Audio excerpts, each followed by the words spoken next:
If there's one thing you absolutely can't miss about the message of Matthew, it's this. The dominating idea about Jesus in this gospel is that Jesus is king.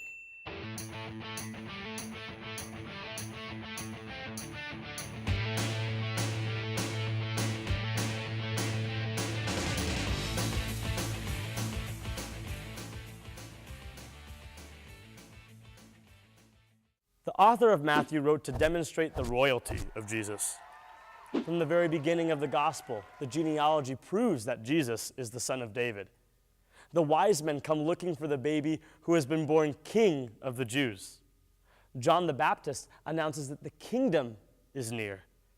Jesus teaches the kingdom in parables. And Jesus gives his disciple Peter the keys of the kingdom. Even Jesus' teachings reinforce the idea that Jesus is the promised Messiah or long-awaited king. In the Sermon on the Mount, for example, Jesus quotes Jewish law 5 times, but then he nullifies the law with the phrase, "But I say unto you." In other words, just as a king would, Jesus makes a new law for the people to follow. Here's one example from Matthew chapter 5, verse 38. Jesus begins by stating the old law. Ye have heard that it hath been said, an eye for an eye and a tooth for a tooth.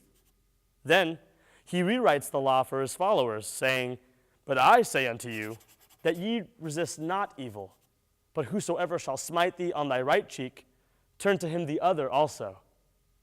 Finally, in Matthew chapter 28, Jesus lays claim to his status of king once and for all.